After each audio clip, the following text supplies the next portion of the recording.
et bienvenue dans le récap. Nous sommes le jeudi 2 octobre, jour de mobilisation sociale en France, suite à la cure austéritaire promise par le gouvernement pendant l'été. Lors du dernier appel de l'intersyndicale, le 18 septembre dernier, la CGT revendiquait plus d'1 million de personnes dans les rues. Cette fois, force est de constater que la mobilisation est moindre et le ministère de l'Intérieur s'est empressé de le souligner. Il évoque 24 000 personnes à Paris, contre près du double le 18 septembre, 4 000 à Marseille ou encore à Montpellier, 5 000 à Lyon et 6 000 à Rennes. Les syndicats, de leur côté, ne désarment pas. La CGT revendique pour ce 2 octobre 600 000 manifestants en France, dont 140 000 à Paris. Pour Sophie Binet de la CGT, l'exécutif a cherché à dégonfler la colère sociale le 10 septembre avec le départ de Bayrou. C'est loupé, estime-t-elle. Puis, avant la non-suppression des 2 jours fériés, le 18, nous étions plus d'1 million. Et enfin, 2 heures de langue de bois avec l'intersyndicale mercredi 24. Échec, les organisations syndicales sont encore dans la rue. Le message est clair, les travailleurs ne se laisseront pas avoir. Difficile donc de mobiliser dans le contexte politique actuel. Depuis des années, les différents gouvernements ont tout mis en œuvre pour étouffer les contestations populaires, répression syndicale et militante, violences policières sans précédent, démantèlement des outils collectifs, réforme du travail à coups de marche forcée. Le terrain a été méthodiquement miné. Et dans un contexte d'inflation et de précarité galopante, la grève devient un luxe que beaucoup ne peuvent plus se permettre. Le flou également, qui règne au plus haut sommet de l'État, n'est pas pour arranger les choses. Depuis la nomination de Sébastien Lecornu à Matignon il y a 3 semaines, il n'est toujours pas parvenu à constituer un gouvernement, ni même à trouver un accord de non-censure avec les partis d'opposition, notamment autour du budget 2026. Pour l'heure, les Français ne savent pas à quelle sauce ils seront mangés. Les syndicats sont dans une posture inhabituelle et il n'y a pas de réforme contre laquelle se mobiliser frontalement. Ils tentent au contraire de faire pression pour limiter la casse en amont. Mais comment réussir à fédérer les travailleurs quand on ne sait pas bien contre qui et pourquoi on se mobilise concrètement, d'autant que la bataille coûte cher, on vient de le dire, et que l'intersyndicale n'est pas à l'abri des divisions stratégiques. Pour autant, dans la France de Macron, les raisons de faire grève et de manifester ne manquent pas. Tout au long de cette journée de mobilisation sociale, les équipes du média sont allées à la rencontre de celles et ceux qui luttent et défendent leurs droits. Ce matin, à la gare de Lyon, pour l'AG des cheminots, des représentants de plusieurs corporations ont pris la parole pour exposer leurs réalités et leurs revendications. On écoute Florence, représentante du secteur social, qu'elle décrit comme dévastée par les coupes budgétaires à répétition. On appelle dans notre secteur, en fait, non pas simplement à se battre pour ce qui concerne notre secteur, qui est, entre parenthèses, dévasté par les coupes budgétaires depuis bien longtemps, mais encore plus durement depuis 1 an, où on voit des licenciements de masse se passer dans les établissements de la protection de l'enfance, de l'insertion, etc. Donc voilà, on pense qu'il y a vraiment une nécessité à se battre, à lutter contre ces politiques d'austérité, contre les logiques patronales qui sont tout à fait liées, et aussi à construire un mouvement fort, en fait. Autre prise de parole à l'AG des cheminots, celle de Léo, un prof de lycée à Melun. Pour lui, si la mobilisation de l'éducation nationale est moins conséquente que les fois précédentes, c'est avant tout à cause de la précarité. Précarité des salaires des enseignants, mais aussi de leur secteur tout entier au bord de la rupture et qui fonctionne en flux tendu depuis des années. Difficile aussi de faire grève tous les jeudis sans pénaliser les élèves. On écoute. Travailleuses, travailleurs, on est tous dans le même bateau. C'est grâce à nous que la société fonctionne et quand on s'arrête, tout s'arrête. Je vous dis juste un tout petit mot sur les profs, en tout cas de mon petit bout de la lorgnette. Ce qui était compliqué pour mobiliser aujourd'hui, parce que c'est vrai que les chiffres sont un peu moins gros que le 18. Bon, il y a la question des salaires, il y a la question que c'est aussi un jeudi, et donc du coup, il y a la pression que les élèves qui doivent passer des examens, etc. Si on leur fait rater toujours le même jour, c'est compliqué pour eux. Tout ça, en fait, c'est des petits, comment dire, c'est des petits cercles vicieux, parce que si on avait plus de moyens, si on avait plus de salaire, on n'aurait pas besoin de faire grève, mais qu'il n'y a que par la grève qu'on peut arracher plus de moyens, plus de salaire. Donc voilà, c'est sur le terrain des choses, on essaye de convaincre les collègues de se mobiliser, et pour ça, c'est pas toujours évident. Notre correspondant citoyen, Serge Victor, est également allé à la rencontre des acteurs de la culture qui ont occupé le palais de Tokyo ce jeudi. Maxime, secrétaire général de la CGT Spectacle, se mobilise contre les coupes budgétaires qui frappent de plein fouet le monde de la culture. Pour lui, il s'agit tout bonnement d'un plan de licenciement massif qui ne dit pas son nom. Du coup, ici, on est au palais de Tokyo. Et comme pour la plupart d'entre nous, nous sommes des précaires, contrairement à d'autres travailleuses, nous n'avons pas de lieu de travail fixe pour pouvoir construire des piquets de grève.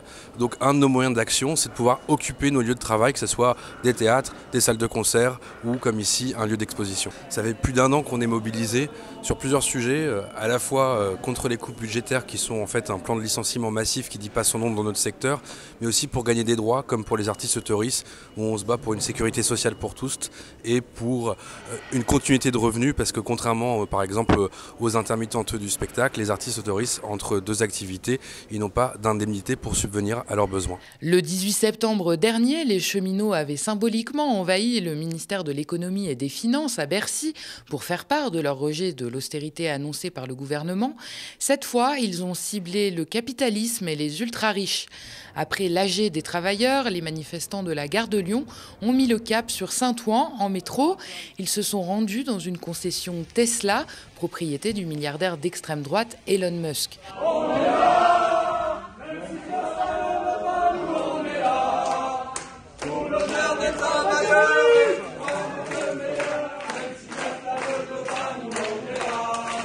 Manu, conducteur de train et délégué Sudrail, nous explique plus en détail cette mobilisation.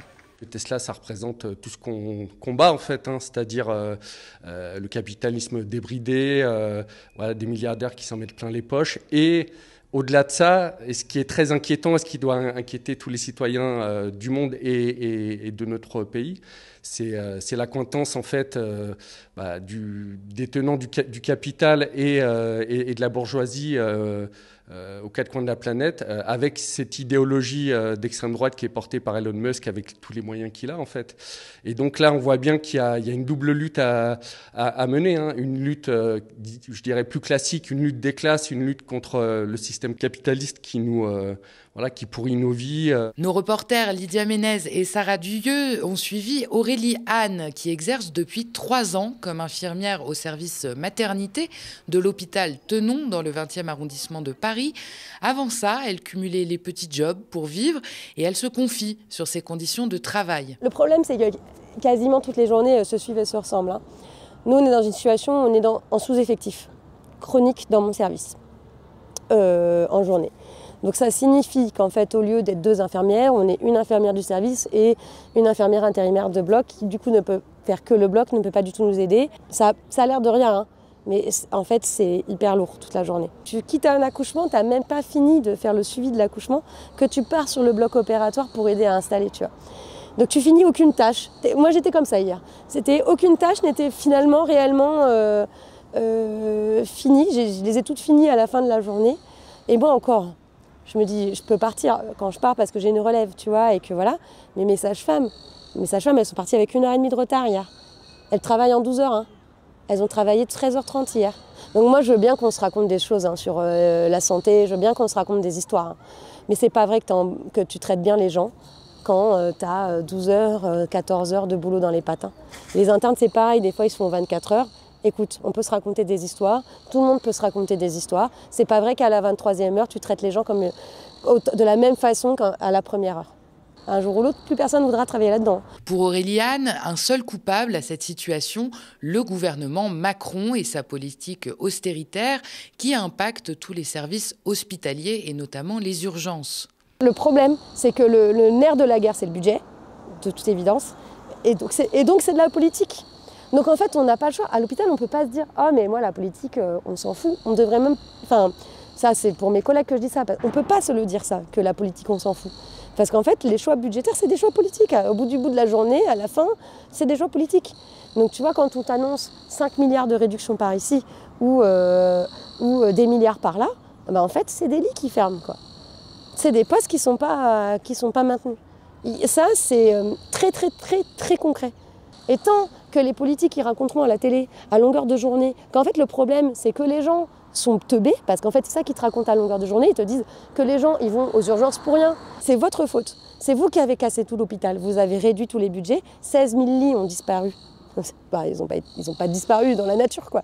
Ils ne sont pas envolés, en fait. Ils ont été supprimés par les budgets austéritaires successifs de Macron. Comme on vient de le voir, l'hôpital et les services de santé, comme à peu près tous les services publics, souffrent au premier chef des politiques d'Emmanuel Macron. Nous étions aussi présents en Bretagne, à Carré, une commune d'un peu plus de 7000 habitants, bien connue notamment pour sa mobilisation pour la défense de l'hôpital depuis l'été 2023. Faute de recrutement, le service des urgences avait connu sa première régulation, une façon polie de parler de la dégradation du service. Les habitants du centre-Bretagne ont également dû faire face à des fermetures de lits et autres réductions budgétaires intenables pour les services hospitaliers. En octobre 2024, plusieurs milliers de manifestants s'étaient donné rendez-vous pour exiger la réouverture 24 heures sur 24 des urgences. Une situation qui évidemment ne risque pas de s'améliorer avec la cure d'austérité promise par le gouvernement dans les services publics pour réduire la dette. Notre reporter Théo Perron s'est rendu sur place. Il a tendu son micro aux habitants de Carré qui dénoncent l'abandon des territoires ruraux par le gouvernement. C'est important d'être ici aujourd'hui parce que plus rien ne va, je dirais, en France. Il y a beaucoup de choses qui se dégradent, la santé, l'éducation. Les Français arrivent de moins en moins à boucler les fins de mois et je pense qu'il est temps que tout ça s'arrête, que les gens puissent vivre correctement en France, c'est important. Pour travailler, il faut des moyens de transport par exemple, il faut pouvoir se déplacer. Il n'y a pas forcément d'activité pour tout le monde sur Carré. Les petites villes aussi, on voit bien qu'un hôpital rural comme le nôtre a du mal à fonctionner. Je rappelle que les urgences de Carré sont toujours régulées et que ça va faire plus de 2 ans et que on a le sentiment, oui, que les territoires un peu ruraux sont abandonnés petit à petit. Il faudrait prendre un annuaire pour énumérer tout ce qui ne va pas en fait. Alors maintenant, chaque territoire a ses particularités au niveau des injustices sociales. Nous, c'est l'hôpital, clairement. L'hôpital le plus proche de celui de Carré, il est à 1 heure de route. Aujourd'hui, quelqu'un qui fait un AVC doit faire le 15 pour appeler une ambulance pour qu'on vienne la chercher et pour qu'on regarde où il y a de la place à Brest, à Quimper, à Rennes, à Brest. C'est inadmissible.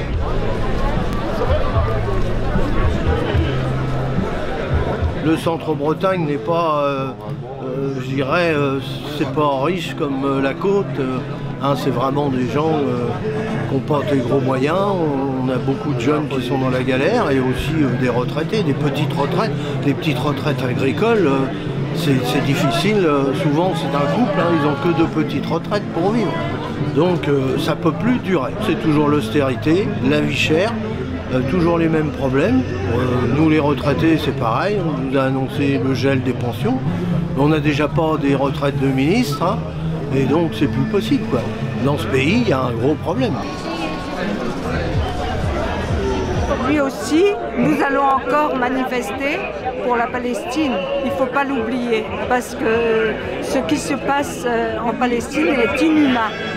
Et notre gouvernement, comme le gouvernement italien, le gouvernement espagnol, devrait se préoccuper de protéger la flottille humanitaire vers Gaza. De Paris à Carré, la question internationale s'est de nouveau invitée dans la mobilisation de ce jeudi 2 octobre. Hier soir, la quasi-totalité des navires de la Global Soumoud Flotilla, qui faisaient route vers Gaza pour forcer le blocus humanitaire, ont été attaqués par l'armée israélienne dans la nuit. Ils ont été interceptés illégalement alors qu'ils se trouvaient dans les eaux internationales. Au sein de cette flottille se trouvaient plus de 200 citoyens issus de 37 pays, dont l'Espagne, l'Italie, la Turquie ou encore la Malaisie. Plusieurs élus, dont la députée européenne Rima Hassan et un journaliste de l'Humanité, ont été arrêtés. Suite à ces événements, la colère est montée à travers le monde. Des rassemblements spontanés ont eu lieu à Paris, place de la République, mais aussi à travers l'Italie, la Grèce, la Suisse ou encore à Berlin, Bruxelles, Stockholm ou à travers la Turquie. L'Amérique latine s'est également mobilisée. Les protestations manifestations se sont multipliées en Argentine, au Mexique ou encore en Uruguay. Et de nouvelles mobilisations ont eu lieu ce jeudi 2 octobre à travers le monde. En Italie, les dockers ont respecté leur promesse de tout bloquer s'ils arrêtaient la flottille.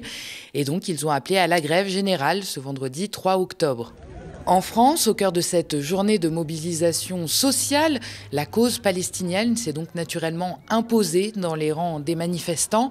Lisa, militante pour Urgence Palestine, évoque cette convergence des luttes indispensable. Pour elle, porter un coup au gouvernement français et ses politiques austéritaires et pro-guerre, c'est aussi une façon de participer au mouvement de solidarité internationale. C'est même de discussions théoriques sur quelle lutte est liée à quelle lutte. En fait, aujourd'hui, les politiques d'austérité du gouvernement, c'est des politiques d'un État impérialiste et colonialiste, où en fait, c'est pas seulement les services publics, etc., qui sont ciblés, c'est l'argent des services publics. Elle est utilisée pour faire la guerre dans les colonies françaises contre les peuples kanaks en Martinique, etc. Mais elle est aussi utilisée pour financer des guerres impérialistes. Et donc pour nous, en fait, quand on vient ici, c'est aussi de dire que si on fait des grèves qui sont des grèves antiracistes, qui sont des grèves anticolonialistes, qui sont des grèves où on porte aussi les couleurs de la Palestine, c'est à la fois une démarche de solidarité, mais c'est aussi une démarche où en fait ça va nous donner de la force dans nos luttes contre notre gouvernement. Cette convergence, Fabien Villedieu, secrétaire général de Sudrail, l'a affirmé sans détour. Pour lui, lutter contre le génocide à Gaza fait partie intégrante du combat syndical. On l'écoute lors de l'AG des cheminots ce matin à la gare de Lyon. Évidemment que cette flottille, il faut la soutenir, que c'est un scandale ce qui se passe. Et en tant qu'humaniste, il faut les soutenir. Et ce qui se passe, les massacres, le génocide, ça fait aussi partie du combat syndical auquel Sudrail, nous sommes fiers. Et Sudrail, l'Union syndicale solidaire, appelle à participer à tous les rassemblements et à toutes les manifestations. Parce qu'à un moment donné, enfin, il faut pouvoir se regarder en face. Partout en France, les grévistes de ce jeudi 2 octobre se sont réunis en cortège pour défiler et manifester leurs attentes au gouvernement. Près de 250 cortèges étaient prévus dans tout le pays. À Paris, le cortège s'était lancé à 14h depuis la place d'Italie jusqu'à la place Vauban. Pris à partie par plusieurs manifestants scandant PS Collabo, le premier secrétaire du Parti socialiste, Olivier Faure, a quitté la manifestation assez rapidement. Vous entendez PS Collabo, quelle est votre réaction ? Je ne sais pas de qui il parle. Vous savez, les gens qui manifestent avec ce type de slogan devraient se rappeler que tout ce pourquoi ils manifestent, c'est à nous qu'ils le doivent. Parce que s'il n'y avait pas eu la gauche depuis Jaurès, depuis Blum, depuis Mitterrand, eh bien, ils n'auraient pas aujourd'hui les droits qu'ils possèdent. Et tous les droits qu'ils cherchent à défendre aujourd'hui, ils ne les doivent pas à n'importe qui, ils les doivent à la gauche socialiste.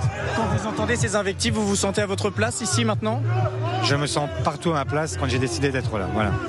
De leur côté, et en dissonance avec la stratégie affichée par le PS, les Insoumis ont réaffirmé leur refus de participer à un accord de non-censure avec le gouvernement. Dans le cortège parisien, Manuel Bompard, coordinateur national du mouvement, a indiqué que dès la semaine prochaine, les Insoumis voteront la censure de Lecornu et de son budget. Il y a évidemment la volonté de M. Lecornu d'essayer de constituer un accord de non-censure avec certaines formations politiques. Que les Insoumis, je crois que ça a été assez clair dans mon propos, n'ont pas l'intention de participer à un accord de non-censure avec M. Lecornu.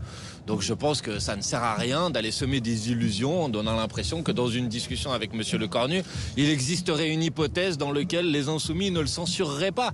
Je sais pas, je veux bien vous redire les choses parce que je crois que vous les avez pas bien entendues. D'ici la fin de la semaine, il y aura une motion de censure déposée par les députés Insoumis avec tous les députés de gauche qui voudront les déposer avec eux. Et la semaine prochaine, puisqu'à priori ça devrait être la semaine prochaine, nous voterons la censure du gouvernement de M. Lecornu avec toutes celles et ceux qui veulent voter avec nous la censure du gouvernement de M. Lecornu. Ça vous va ? C'est clair. En ce 2 octobre, la mobilisation a révélé ses fragilités et autant que sa persistance. La grève perlée est difficile à tenir dans un contexte où la précarité galopante rend chaque journée sans salaire plus insupportable. Cela pèse lourd sur la capacité des syndicats à maintenir efficacement la pression en mobilisant massivement et à plusieurs reprises dans les rues. L'instabilité politique, avec un gouvernement incapable de se décider et de donner une direction claire, accentue encore ce climat d'incertitude. Pour autant, la colère ne faiblit pas, elle couve partout dans le pays, elle traverse les cortèges et se fait entendre dans les AG comme dans la rue. Le gouvernement aurait le choix de s'attaquer aux vrais responsables, le capitalisme et les ultra-riches qui prospèrent, eux, sur le dos des travailleurs et des précaires et aussi de l'argent public.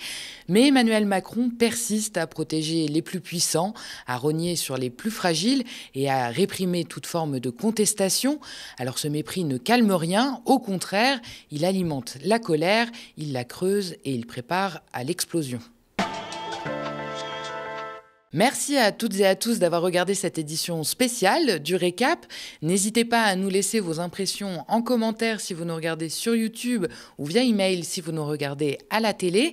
Et souvenez-vous, il y a un peu plus d'1 an, le média a été auditionné par l'Arcom pour investir la TNT. Alors plutôt qu'une chaîne libre et indépendante comme la nôtre, l'Arcom a préféré le projet du milliardaire Daniel Kretinsky.